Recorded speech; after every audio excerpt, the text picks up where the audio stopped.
अब उससे पहले मैं एक प्रश्न आपसे करती हूं। कलयुग में, पिछले युगों की बात नहीं हो रही है, कलयुग में भगवान को प्राप्त करने के दो रास्ते हैं, कौन कौन से? हाँ, नाम जप। मुझे सब्जेक्ट का नाम चाहिए, आप मुझे चैप्टर का नाम बता रहे हो। भक्ति, नाम जप भक्ति के अंदर ही आता है। एक भक्ति और प्रेम भक्ति के अंदर ही आता है।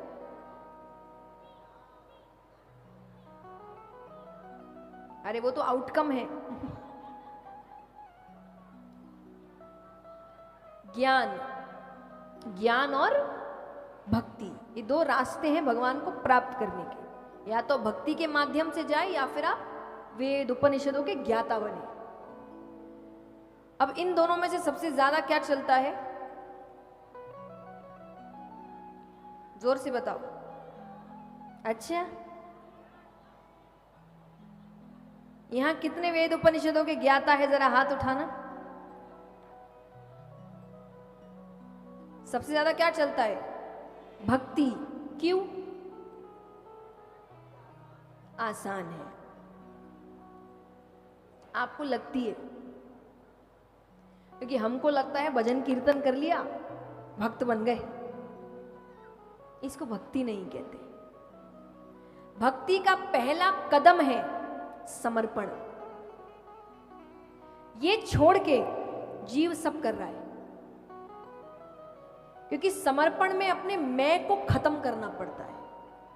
देखिए, ज्ञानी के अंदर अहंकार आ सकता है, ज्ञान का। भक्त में तो किसी बात का अहंकार नहीं आ सकता, क्योंकि भक्ति में उसको सबसे पहले अपने मैं को खत्म करना पड़ेगा कि मैं कुछ हूं ही नहीं, जो है, वो नहीं तो मेरा अस्तित्व ही नहीं है। अब ऐसे आदमी को किस बात का घमंड? बताइए, जब वो कुछ है ही नहीं तो उसको किस बात का घमंड कि मेरे अंदर है ही क्या? वो मेरे पास ना खड़े हो तो कोई मुझे देखे ना। इसको भक्ति कहते हैं। पर ये कौन कर रहा है? समर्पण कौन कर रहा है? ऊपर ऊपर बोलते हैं हम, अरे हमको पूरा विश्वास, अंदर से डर लगा रहता है होगा नहीं होगा, क्या होगा। समर्पण नहीं। जब तक समर्पण नहीं आया तब तक भक्त नहीं बने। आप बोल सकते हैं भक्ति की राह पर चल रहे हैं, बन नहीं गए। जिस दिन बनोगे उस दिन दुख सुख किसी चीज से फर्क नहीं पड़ेगा।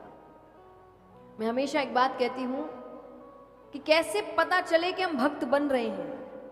कि जिस दिन दुख में भी सुखी रहने लग जाओ, समझ जाना भक्त बन गए। क्योंकि भक्त ये मान ही नहीं सकता कि उसका ईश्वर उसके साथ गलत कर सकता है। वो कहे वो गलत तो नहीं कर सकता, क्या पता मेरे लिए भी समय सही नहीं। जब सही होगा काम हो जाएगा, मुझे मेरे कर्म करने हैं। तो भक्त कभी भी ईश्वर पे इल्जाम नहीं लगा सकता।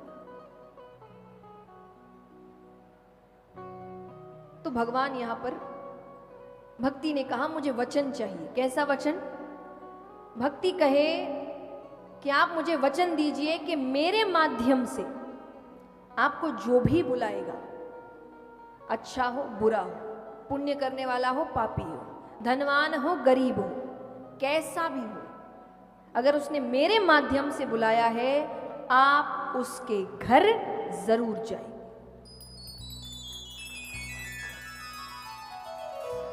तो ये वही बात है कि दो तरीके की कॉलेजेस है। एक कॉलेज है जहां पढ़ने से डिग्री मिलती है, और एक कॉलेज है डिग्री के साथ नौकरी भी देती है। तो ज्ञान और भक्ति यही है। नौकरी यहां पर भगवान है, तो ज्ञान के रास्ते पे चलेंगे डिग्री तो मिल जाती है, पर भक्ति के रास्ते में चलेंगे तो भक्त की डिग्री तो मिलेगी, पर भगवान के साथ नौकरी भी मिल जाती है। क्योंकि ये पहले से लिखा हुआ है। भक्ति ने वचन मांग लिया था कि करना पड़ेगा, इसीलिए भक्ति ज्यादा चलती है। और अगर आप सच में विश्वास रखते हैं ना, भगवान असंभव को संभव बनाते हैं, बहुतों के लिए बनाया है। सबको देखिए समय लगता है, हम बराबरी बहुत करते हैं। मान लीजिए हमारे बगल में कोई भक्ति कर रहा है, उसका 2 साल में ही काम हो गया, हमको 4 लग गए, तो हमको लगता नहीं भाई हमारा भगवान काम नहीं कर रहा, उसका तो 2 साल। सबकी अपनी अपनी भक्ति है। आप विचार करिए, भगवान के जितने भक्त हुए सबकी भक्ति अलग है। सुदामा जी ने अलग भक्ति करी, मीराबाई ने अलग भक्ति करी, शबरी माता ने अलग भक्ति करी, सब ने अपनी अपनी भक्ति करी। यानी कोई किसी के साथ कंपटीशन में नहीं लगा है। ऐसे देखा जाए तो मीराबाई छोटी सी थी, भगवान आ गए। शबरी माता बचपन से बुला रही थी, बुढ़ापे में आए। तो शबरी माता को तो एकदम ही अगेंस्ट हो जाना चाहिए था कि उनके तो बचपन में आ गए। अरे सबकी अपनी भक्ति है और सबका भगवान से मिलने का अपना समय है। जिस दिन सही समय आएगा भगवान काम बना देगा, और ऐसे ऐसे काम बनाएंगे ना, आपको आश्चर्य होगा ये हो कैसे गया।